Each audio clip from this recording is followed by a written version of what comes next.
Hello students, welcome to words education.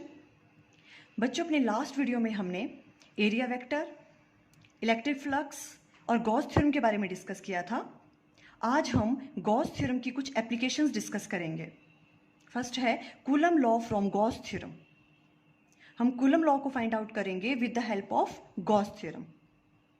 उसके लिए हमने पहले एक पॉजिटिव चार्ज ले लिया Q, उसके अराउंड एक हमने स्फेरिकल सरफेस ड्रॉ कर लिया जिसका रेडियस r है।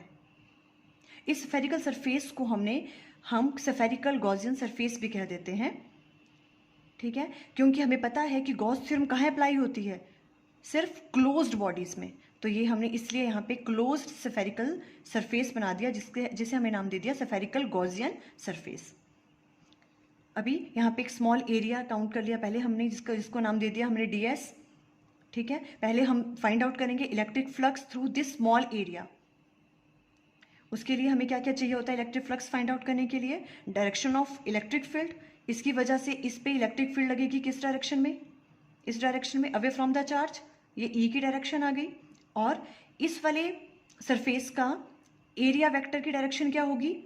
नॉर्मल टू दैट सरफेस, ये भी इस तरफ को होगी, ds की डायरेक्शन। क्लियर है यहाँ तक? Okay, now E and ds at any point on S are radially outward लगेंगे दोनों, ठीक है। अब हमें इलेक्ट्रिक फ्लक्स निकालना है, hence flux through area ds, इस छोटे वाले एरिया की वजह से इलेक्ट्रिक फ्लक्स निकालना है। क्या होता है electric flux?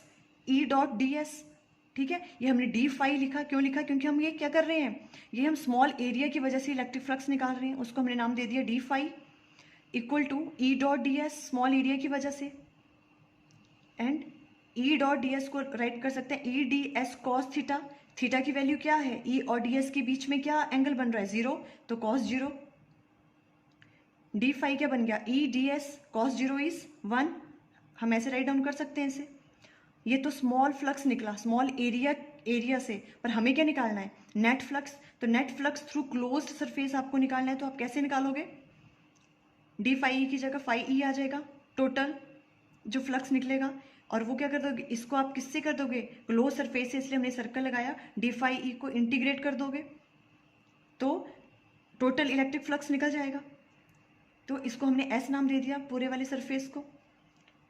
E ds phi E की जगह इसकी इंटीग्रेशन होगी, E को हमने बाहर निकाल दिया और इसकी अगर हम इंटीग्रेशन करते हैं तो क्या हो गया? Total surface area of S, पूरे का सरफेस एरिया लेंगे हम तभी निकलेगा पूरे सरफेस की वजह से इलेक्ट्रिक फ्लक्स। तो total surface area of S क्या हो गया? 4 पाई आर स्क्वायर, ठीक है, आपको पता है। तो फाई E की वैल्यू क्या आ गई?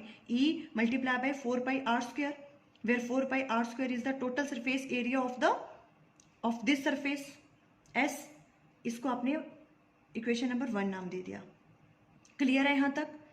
हमने एक पॉजिटिव चार्ज की वजह से इलेक्ट्रिक फ्लक्स निकाल दिया होल सरफेस के लिए, गॉसियन सरफेस के लिए, और उसकी वैल्यू आ गई E multiply by 4 pi R square. अब हमें पता है गॉस लॉ क्या कहता है। Gauss law, according to Gauss law, जो इलेक्ट्रिक फ्लक्स है वो किसके बराबर होता है? Q अपॉन एप्सिलॉन नॉट, ठीक है। तो phi E equal to Q upon epsilon naught आ गया, इसको हमने सेकेंड नाम दे दिया। अब फ्रॉम 1 and 2 यहाँ पर भी आपने कैलकुलेट किया, यहाँ पे इलेक्ट्रिक फ्लक्स की वैल्यू ये आई, और यहाँ पे अकॉर्डिंग टू गॉस थ्योरम हम अप्लाई कर रहे हैं गॉस थ्योरम। अब अकॉर्डिंग टू गॉस थ्योरम जो इलेक्ट्रिक फ्लक्स है वो Q अपॉन एप्सिलॉन नॉट होता है, कितना उसमें चार्ज है divided by epsilon not. Clear है यहाँ तक? फ्रॉम 1 and 2 हमें क्या कर लिया, लेफ्ट हैंड साइड बराबर है, हम इनको राइट कर सकते हैं। E 4 pi R square equal to किसके बराबर आ गया? Q upon epsilon naught. यहाँ से आप E की वैल्यू फाइंड आउट कर लोगे इलेक्ट्रिक फील्ड की, 1 upon 4 pi epsilon naught Q upon R square बन गया। आप इसको ऐसे राइट डाउन कर सकते हो। क्लियर हो गया यहाँ तक? इलेक्ट्रिक फील्ड की वैल्यू निकल गई। अब हमें कूलम लॉ निकालने के लिए क्या करना पड़ता है? Forces between two charges, the force on the point charge Q not if placed on the surface S will be. अब मान लो यहाँ पे सरफेस पे कौन सा पॉइंट चार्ज है, हमने Q नॉट प्लेस कर दिया, ठीक है। अब यहाँ पे हमें क्या निकालनी है? फोर्स। आपको पता है अगर आपके पास इलेक्ट्रिक फील्ड की वैल्यू दे रखी है तो आप फोर्स फाइंड आउट कर सकते हो। फोर्स की वैल्यू क्या होती है? Force equal to Q naught into E, ठीक है। E की वैल्यू आपने यहाँ पे फाइंड आउट कर ली, 1 upon 4 pi epsilon naught Q upon R square, और Q नॉट से मल्टीप्लाई करेंगे तो Q नॉट इधर हम लिख सकते हैं ऐसे, तो एफ की वैल्यू क्या आ गई, 1/4 pi epsilon naught Q Q naught upon R square. और ये क्या है, विच इज कूलम लॉ, यही तो कूलम लॉ है। क्लियर? ओके, हमने गॉस थ्योरम की हेल्प से क्या फाइंड आउट कर लिया, कूलम लॉ। क्लियर हो गया ये?